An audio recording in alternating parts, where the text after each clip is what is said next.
Hello everyone, this is Cody Lee of BlackCatBooks.org, author of Eye of the Dragon, Cruel and Beautiful, Rabbit Hole, and King Dio. So, with No More Heroes 3, one of the most prominent things I've seen come up in online discussions, on message boards, on YouTube comments, even among people who don't really like the game, or at least saying they don't like it. I've specified this before that I think these people are posers.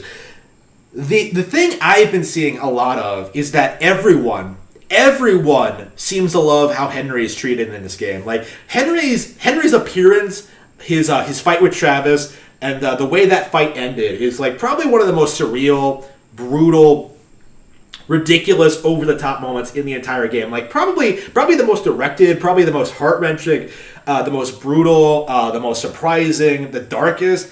I found myself taken aback at the weird shift in tone when it came to this scene in particular. And I think I might actually go ahead and do a video talking about going over a blow by blow, line by line sort of thing at some point, because there's a lot of interesting things here. But I don't think enough people are able to follow along exactly with what happened, because I think this scene, more than any other scene in the game, harkens back to the original and Travis Strikes Again. And a lot of people, so for a couple of things, a lot of people aren't completely caught up with the lore of the original. They don't understand it. They don't know what happened. They may not remember. It may have slipped their minds, because it seems kind of random, innocuous, kind of a joke, right? And two, nobody played Travis Strikes Again. So a lot of people, a lot of posers, like I said, had no idea that Henry was antagonistic now to begin with.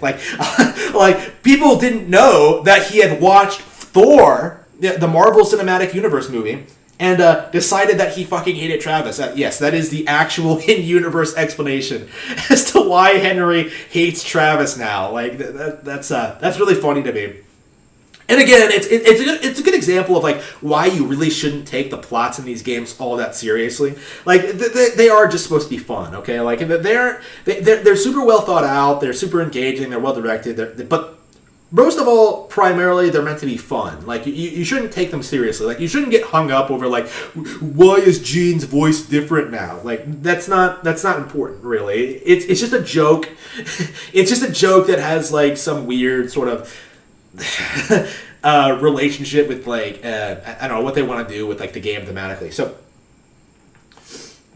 don't take it that seriously is what I'm getting at. So Henry this game. I suppose I should begin with the Travis Strikes Again thing, because again, like I said before, a lot of posers did not play Travis Strikes Again, so a lot of people don't know what's up with Henry and what's changed since then. And I think a lot of people, even those of us who played Travis Strikes Again, I kind of had this impression that they're going to go into more detail regarding Henry's shift in character in 3. They're going to explain it, and I think at this point it's safe to say that Suda's never going to explain anything.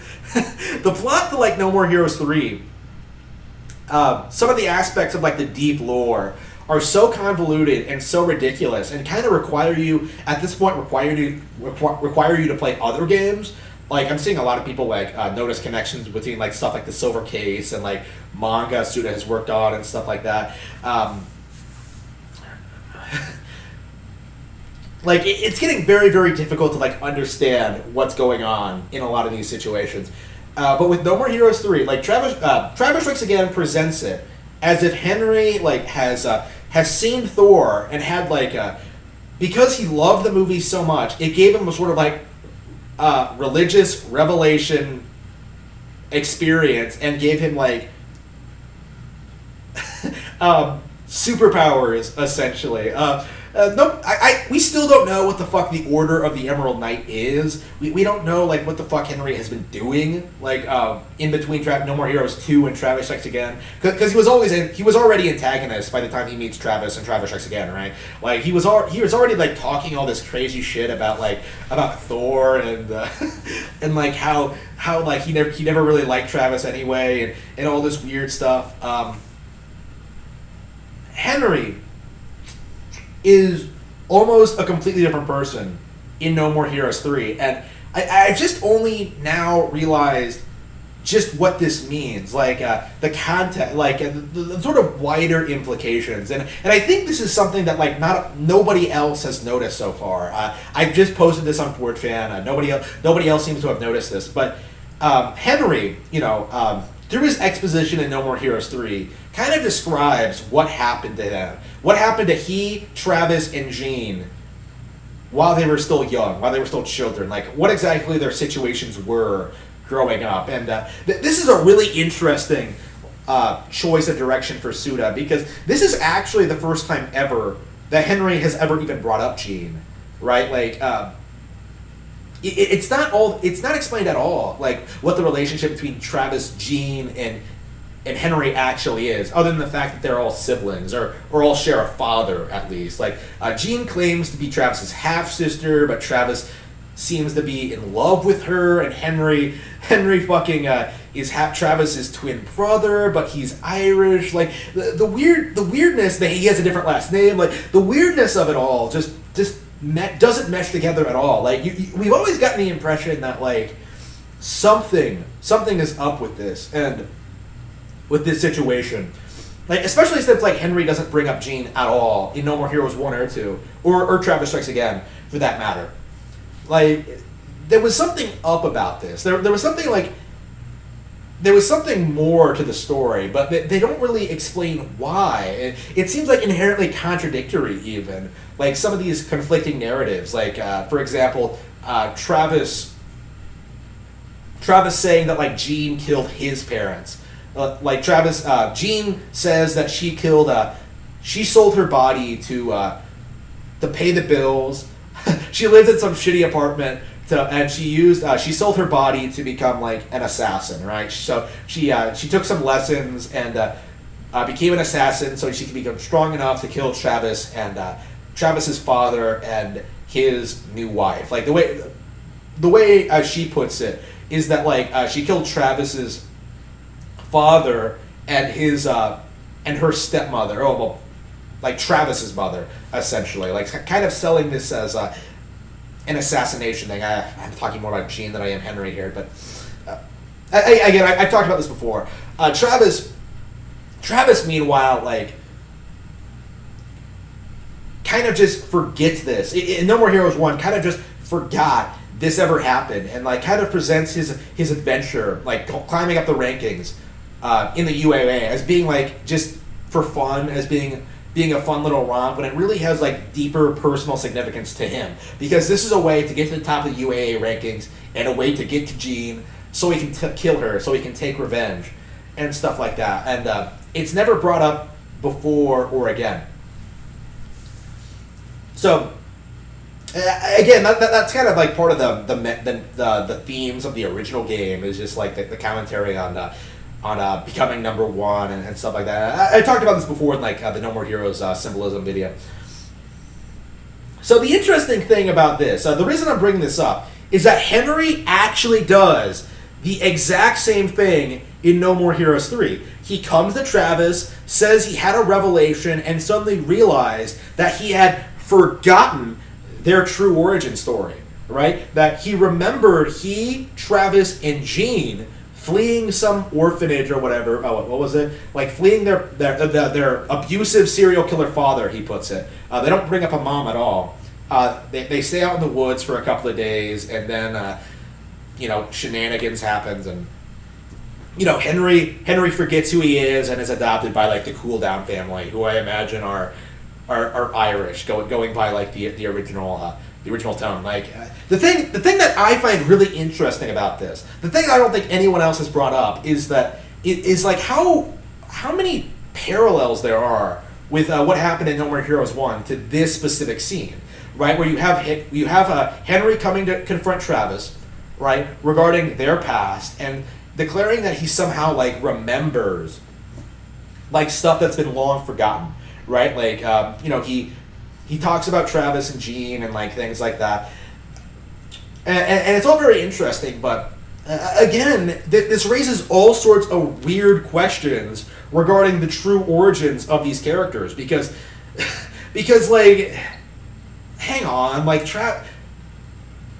when Travis remembered Jeane in the original game, he didn't bring up Henry at all. Like, the twist at the end, like, Henry was actually Travis's twin brother is something he brought up. Like, Travis had no idea. So like, again, like, you have these conflicting narratives from all these different characters that don't make a whole lot of sense. But they simultaneously do, right? Because, again, we know Jeane... You know, the original Jeane, Jeane, Travis's half-sister, incestuous lover, whether or not they actually had sex. Yeah, that is, like, the weird thing. I don't... Like, did Jeane and Travis actually have sex? Why did he used to have his picture on his desk? Like, it comes off as if they were fucking, but no. Like, how did that happen? Like, it just... Anyway...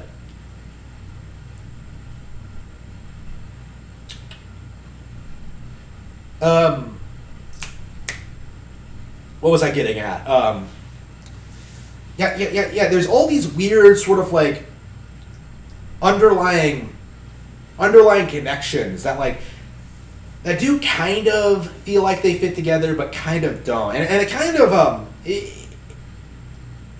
like I mentioned earlier, it really does feel like the first game in a lot of ways, where it feels like a lot of these plot threads aren't meant to really make any sense. Right, they just kind of give you these ridiculous hints and breadcrumbs and like traces of like some underlying conspiracy, but then like never actually give you an explanation.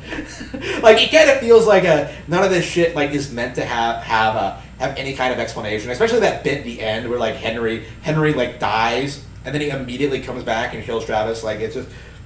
Yeah, death itself can't stop Henry because he's seen a Marvel movie. Like he knows that like you can't fucking die. Like, he knows the truth about our existence. That death is an illusion. Or whatever the fuck happened. It's just a game, man. The scene is really interesting in that regard because, like, it's seemingly ridiculous and pointless, but, like, there's absolutely no way that the callback to No More Heroes 1 was not intentional or something they were actively thinking about. Because, like, they name drop Jeane, they do all this stuff. Like, it feels very much in continuity. But, again, once more, we don't understand exactly what the situation is. And of course, I'm going to have to, like, go back and, like, rewatch the scene again and really, like, compare it to the original to really get an idea of, like, you know, what the origin story for these characters actually are. My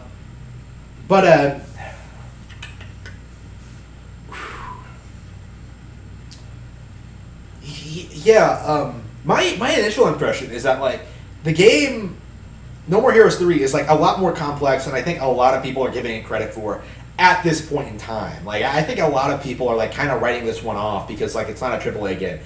That is the wrong way to go about this. This is better than The Last of Us Part 2 and the original Last of Us. It's better than like whatever else you've been playing this year.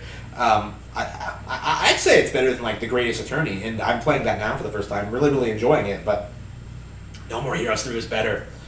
I feel like there's a lot of stuff. There's a lot of stuff like left undiscovered or unnoticed. I think is the best way to put it in No More Heroes 3 regarding the character relationships and like the drama and like the behind the scenes drama and like all this stuff. All the stuff that like people aren't actively talking about because you know I feel like a lot of people have just already moved on to the next big thing. Like they played No More Heroes 3, called it disappointing or whatever, and aren't really actively thinking about what they just played at all. They're not really getting the full value out of it, honestly. And these people, I think it's safe to say that these people can't really be considered Suda fans. I think that's the major takeaway I wanted to make in these initial first deep dive videos, deepest lore videos into No More Heroes 3 is that like we're barely scratching the surface as to what the game offers from like a thematic standpoint, from a narrative standpoint, from a character standpoint. And yet you already have people like trying to say the plot was disappointing, it wasn't as good as the original. This is Suda's worst game ever, like the worst game in the series. All that nonsense, which honestly was obviously not true. Even just by watching the trailers, I think it was safe to say this game looked better than No More Heroes 2. It had so much more personality, like it had so much more potential. Like there were so many reasons to just be excited about this game, and just to see so many people rail on it for no reason, it's really, really disappointing. It's very, very disheartening. It just goes to show you that the gaming world, gamers don't really deserve good games because they don't buy them, they don't play them, they don't care about them at all. They just want to move on to the next instant gratification. They have no idea like what's waiting out there for them on Nintendo consoles, and just even outside the world of video games, I think, because just seeing how much like great manga I'm consuming, great anime, great film, great literature, like there are so many great things to experience out there. I'm finding it really difficult to really understand why people are even paying attention to things like YouTubers, YouTube drama, celebrity dealings, modern Hollywood, modern comics, like what modern gaming, like non-Nintendo gaming. Like, why do you even care? Why are you even paying attention to it? Because if something is bad, the best thing you can do is just ignore it, right? Because if you don't give it attention, like you don't give them views, they have no value over you. They have no business. They have no real appeal. They have no influence over you. That is the best thing to do when it comes to bad media, is just ignore it. You don't need to make like 5-hour-long YouTube videos dissecting why Death Stranding doesn't make any sense. Like, that's not what you need to do. You just need to like not buy the game and not talk about it. And people like Kojima will just go away eventually. That's what I believe, right? In regards to that. If you want games like No More Heroes 3 to do well, thrive, you need to talk about them. You need to buy and play the games. You need to actively promote them. Well, not actively promote them. You just need to like enjoy the game and like share it with your friends. And eventually, the good stuff will catch on.